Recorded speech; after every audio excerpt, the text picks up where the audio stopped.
I'm sure you've been watching a lot of YouTube videos.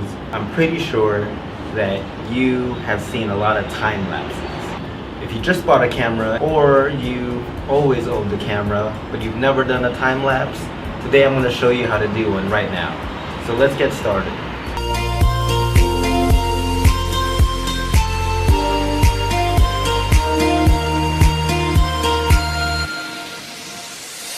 What's up everybody, welcome back to my channel, and if you're new to my channel, we are exploring creatography, which is basically photography and videography combined. I'm a master of neither, but I definitely do both. Today we're going to be looking into time lapses. Time lapses are one of the most common transitional points in a video, whether it's a movie or whether it's a documentary or whether it's just your typical cinematic YouTube video. But there are three main ways of doing a time lapse. Method number one of doing a time lapse is manual. It's basically grabbing your camera, putting it on a tripod, and snapping the same photo over and over again at a specific time interval.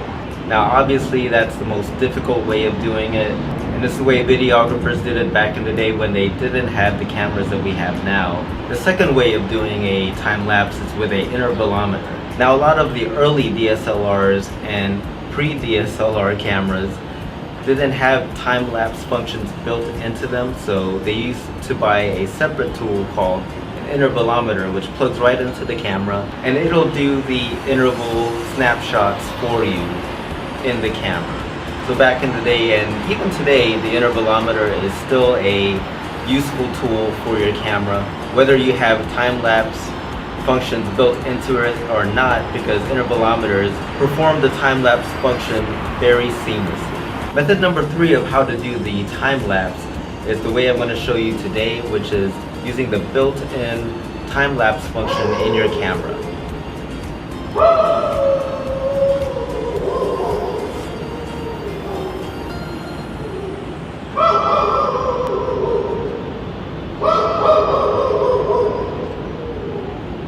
I don't know if the dog is howling because he hears my voice or what. Damn dog. Okay, I'm back. In this tutorial, I'm going to show you how to do it using the Canon 77D, which is the camera that I use to do time lapses. And you can apply this procedure to pretty much any Canon camera that has time lapse built into it, and almost to any camera at all that has time-lapse built into it. So just watch this, and if you have time-lapse built into your camera, most likely this can still help you. Alright, let's get started. So step number one of your time-lapse is to choose the location. You want this point of the transition to be at a place that makes sense for the video. Now part B of step one is to make sure that the lighting is good. Now most time-lapses take place outdoors, so one of the most important things you want to consider is the sun. Right now it's a cloudy, dreary day, so that element is not going to matter to this particular time lapse. But in most cases you want to consider where the sun is so it's not overexposing your shot. But for all intents and purposes you want to consider light regardless of where the sun is, because you don't want to underexpose or overexpose your shot. So basically you want to get your camera set to the right exposure. That includes white balance and that includes ISO. So for this first time lapse, we're going to do this in video mode, which is basically the easiest way to do it. You can also do this in photo mode, and I'll show that after.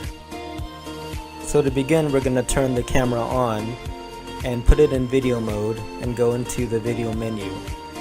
Here we are on setting number 5. And the first thing I'm going to do is disable Movie Digital IS so that I can enable the time-lapse movie function. And then I enable it.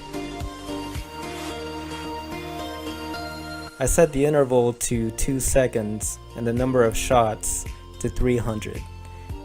As you'll notice, it'll give me 10 seconds of time-lapse movie, and it'll take 9 minutes and 58 seconds to finish.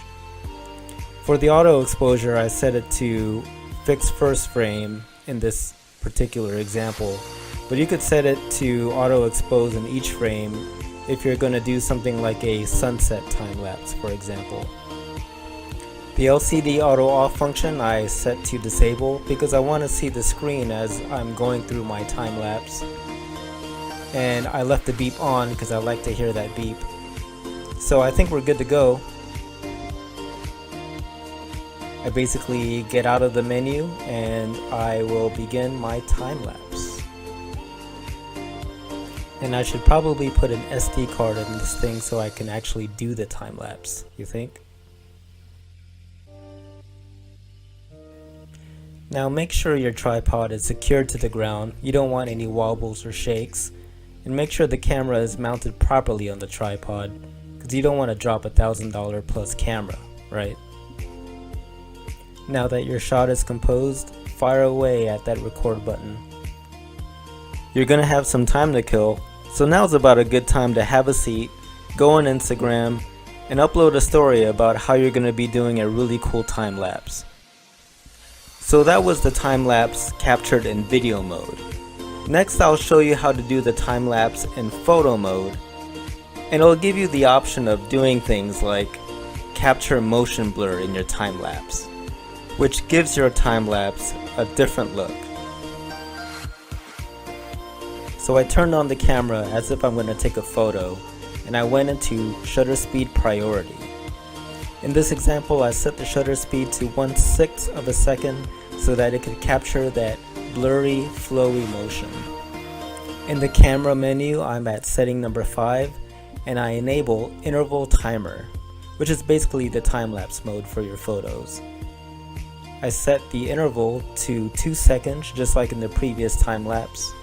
And the maximum number of shots that I can do in interval timer mode in this camera is 99.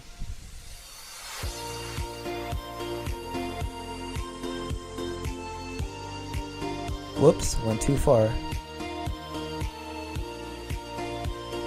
That's what we want. And unlike video mode, this is not going to tell you how long it will take to do, and it won't tell you how long the time lapse is going to last. One more thing to note in doing your time lapse in video mode versus camera mode is that in video mode you will have a resulting MOV file, but in camera mode you'll basically have 99 JPEGs that you'll have to stitch together in post. Get in focus, thumb. There we go.